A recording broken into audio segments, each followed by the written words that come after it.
de Lina. Lina avait 10 ans, mais elle ne riait plus depuis longtemps. Chaque matin, bien avant que le coq ne chante, elle ouvrait les yeux sur le plafond fissuré de la cuisine, là où elle dormait, roulée dans une vieille natte usée. La pièce sentait la fumée froide, le savon de vaisselle et le silence. Un silence lourd, un silence qui juge. Son père était mort 6 mois plus tôt. Une moto, une nuit sans lune, un camion qui ne s'est pas arrêté. Depuis, tout avait changé. La maison était devenue plus sombre. Et Awa n'était plus une belle-mère. Elle était devenue une ombre. Chaque jour, Lina balayait la cour, puisait l'eau au puits, lavait les habits des enfants d'Awa, préparait le petit déjeuner, mais n'avait droit qu'au reste froid et sec. Quand elle levait les yeux, Awa lui lançait un regard tranchant. Ne me regarde pas comme ça, marmonnait-elle. Tu crois que ton silence va m'attendrir? Tu n'es pas ma fille. Lina ne répondait jamais. Elle ne savait plus parler, en réalité. Elle avait appris que chaque mot pouvait être une faute, un prétexte.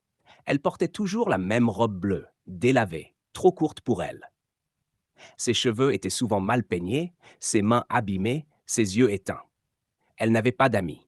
Même les enfants du quartier chuchotaient quand elle passait. Dans la maison, il y avait des voix, des rires, des téléphones qui sonnaient. Mais pour Lina, tout restait à distance. On la croisait, on l'ignorait. Elle était là, sans être là. Mais chaque soir, quand elle posait sa tête sur la natte, elle fermait les yeux très fort et murmurait: Maman, si tu m'entends, reviens me chercher. Ou au moins, fais que quelqu'un me voie. Seul refuge. Le chemin de l'école était long, poussiéreux, bordé de murs écaillés et de regards curieux. Lina le parcourait chaque matin à petits pas, son sac d'école trop grand pour ses épaules maigres, ses pieds glissant dans des sandales trop usées pour tenir un mois de plus. Mais dans ce trajet silencieux, elle se sentait libre. À l'école, personne ne la frappait. Personne ne lui criait dessus. Elle pouvait s'asseoir, respirer, fermer les yeux quelques secondes sans craindre une gifle. La salle de classe sentait la craie, la sueur et l'encre. C'était son sanctuaire. Lina n'était pas la meilleure élève, mais elle écoutait chaque mot comme s'il allait la sauver. Elle écrivait lentement, consciencieusement. Elle aimait les dictées, les récits, les histoires où des enfants pauvres devenaient rois, où des filles comme elle trouvaient enfin leur place. Madame Diouf, la maîtresse, était grande, élégante, toujours coiffée d'un foulard soigné. Elle avait remarqué Lina, sa discrétion, ses mains abîmées, son regard toujours baissé, et surtout son silence. Elle essayait parfois d'impliquer Lina. Lina, tu veux venir au tableau? La petite levait les yeux, hésitait, puis se levait avec lenteur, traînant ses pieds comme si le monde entier pesait sur ses épaules. Ses camarades chuchotaient dans son dos. Regarde ses habits. Elle n'a même pas de trousse. Un jour, alors qu'il sortait pour la récréation, un garçon lança une craie dans les cheveux de Lina. Elle sursauta, mais ne se retourna pas. Elle s'accroupit près d'un mur, seule, et resta là jusqu'à ce que la cloche sonne. Ce jour-là, Madame Diouf s'approcha d'elle après la classe. Lina, tu veux me parler un peu? Tu sais, parfois, on n'a pas besoin de tout dire. On peut juste être écouté. Mais Lina serra ses bras contre elle, secoua la tête et murmura: Je vais bien, madame. Elle mentait.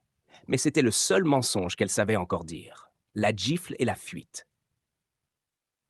Le soleil s'était couché, mais la chaleur ne voulait pas partir. Dans la cuisine, Lina lavait les assiettes avec application. Ses bras étaient lourds, ses yeux piquaient de fatigue. Elle avait eu une mauvaise note ce matin. Elle s'en voulait. Elle voulait bien faire, toujours.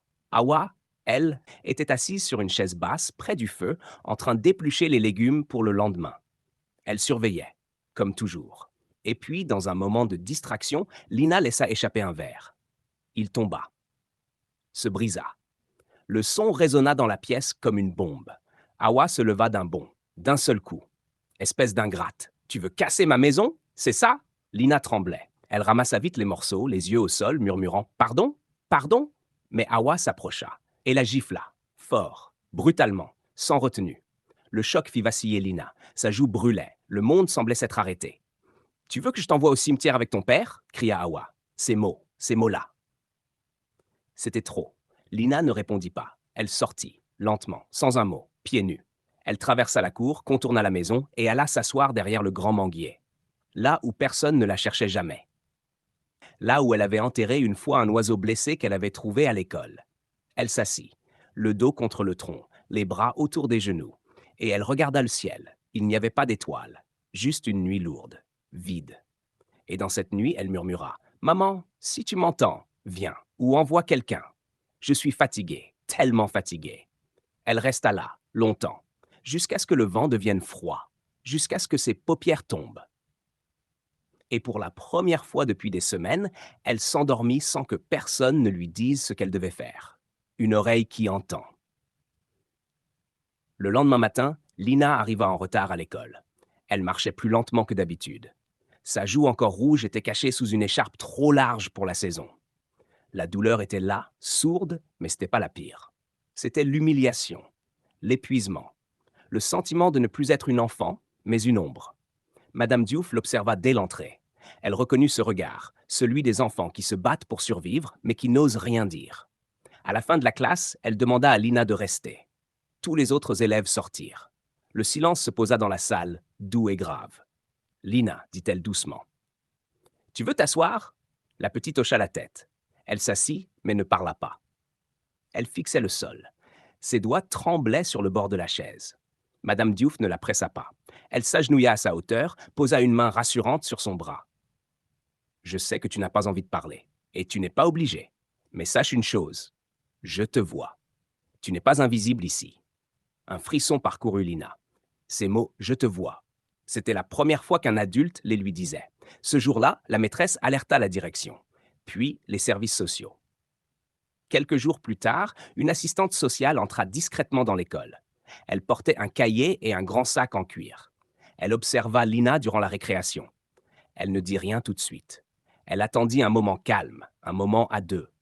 Elle s'agenouilla près d'elle dans la bibliothèque et lui dit simplement: Est-ce que quelqu'un te fait du mal à la maison? Lina ne répondit pas. Mais ses yeux, eux, se remplirent de larmes. Pas des larmes bruyantes. Des larmes lentes, lourdes, vraies. Et pour cette femme, cela suffisait. Le silence brisé. Le temps passa. Lina avait maintenant 13 ans. Son regard avait changé. Plus dur, plus méfiant. Mais au fond, une étincelle survivait, celle de l'enfance qu'on n'avait pas réussi à lui voler. Un jour, alors qu'elle revenait de l'école, son maître l'interpella. Lina, reste un instant. Elle s'assit. Il lui parla doucement. Tu ne vas pas bien, et ce n'est pas à cause des devoirs. Tu veux m'en parler? Lina baissa les yeux, comme toujours. Mais cette fois, quelque chose en elle céda. Les mots sortirent, timides, brisés, puis clairs. Elle parla de tout, des coups, du pain qu'on ne lui donnait pas, de la solitude. Le maître ne parla pas. Il se leva et alla directement chez le directeur de l'école, puis à la mairie, puis à l'assistante sociale. En moins d'une semaine, tout changea. La police vint discrètement chez la belle-mère. Elle ne comprit rien. Elle cria, accusa, se débattit. Mais c'était fini. Lina fut prise en charge. D'abord dans une maison d'accueil. On l'écouta. On la soigna. Pas les bleus du corps, non, ceux de l'âme. Elle dormit pour la première fois dans un lit chaud, sans peur. Elle mangea sans attendre la permission. Elle pleura. Beaucoup. Mais ce n'était plus des larmes de douleur. Un an plus tard, Lina fut adoptée par une femme douce, sans enfant, institutrice à la retraite. Elle s'appelait Mariam. Elle n'avait pas grand-chose, mais elle avait ce que Lina n'avait jamais eu. Du temps, de la patience, de l'amour. Ici, tu n'as rien à prouver. Tu peux juste être toi, disait Mariam. Et Lina y crut. Un jour, bien plus tard, lors d'un concours de poésie à l'école, Lina lut un texte. Tout le monde l'écoutait. Sa voix était tremblante, mais ferme. J'étais une fille qu'on n'attendait pas, une fille qu'on ne regardait pas, une fille qui voulait juste respirer. Aujourd'hui, je vis, et je ne demande plus la permission. La salle se leva. Les larmes coulèrent. Lina ne savait pas encore ce que serait sa vie, mais une chose était sûre, elle ne serait plus jamais prisonnière du silence. Elle avait parlé. Et parfois, parler suffit à sauver une vie. Le vent dans les feuilles. Les semaines passèrent. Lina ne vivait plus dans cette maison froide. Elle avait été confiée à une famille d'accueil douce et discrète, avec un grand jardin, un chien un peu vieux et des livres partout. Les débuts furent durs. Chaque nuit, elle rêvait de sa mère. Parfois, elle se réveillait en pleurant, pensant encore entendre la voix sèche de sa belle-mère lui crier dessus. Mais quelque chose changeait, lentement. Un jour, elle se réveilla et le silence ne lui fit plus peur. La femme qui l'accueillait, Madame Syrah, n'était pas très bavarde. Mais chaque soir, elle venait s'asseoir près d'elle sans rien dire, juste là, présente. Et parfois, elle lui tendait un poème, un conte, une phrase à méditer. Un soir, Lina demanda timidement: Pourquoi vous m'aidez? Madame Syrah répondit en souriant: Parce que toi, tu m'aides à ne pas oublier ce qu'est la force. Cette phrase resta gravée. Lina se mit à écrire souvent. Elle gribouillait des mots dans un cahier bleu ciel que Syrah lui avait offert. Elle y écrivait tout: sa colère, ses rêves, ses souvenirs. Et un jour, elle écrivit: Je suis une fille sans mère, mais je ne suis pas sans avenir. Elle relut cette phrase des dizaines de fois, et pour la première fois, elle y crut. À l'école, ses notes remontèrent. Elle osa participer. Elle sourit à une camarade, accepta une invitation. Elle recommença à vivre petit à petit. Et dans le grand jardin, sous l'arbre du fond, elle enterra un vieux mouchoir qui appartenait à sa mère. Elle murmura: Je ne t'oublierai jamais. Mais je vais avancer. Le cahier ouvert. Des mois avaient passé depuis que Lina avait enterré ce petit mouchoir au pied du grand arbre. Elle continuait d'écrire chaque jour dans son cahier bleu ciel. Ce n'étaient plus des larmes qu'on y trouvait, mais des graines. Des graines de pensée, d'espoir, de promesses. Un après-midi d'automne, alors que les feuilles mortes tapissaient le sol, l'assistante sociale revint lui rendre visite. Elle lui demanda: Lina, est-ce que tu veux raconter ton histoire à d'autres enfants, à ceux qui vivent encore ce que tu as vécu? Lina hésita longtemps. Parler, c'était rouvrir des blessures. Mais un soir, elle relut une phrase qu'elle avait écrite sans y penser. Quand on a traversé la nuit, on peut allumer une lampe pour les autres. Elle accepta. Elle retourna dans son ancienne école, pas dans sa classe, mais dans une salle où d'autres enfants vivaient avec des familles compliquées. Elle prit la parole pour la première fois.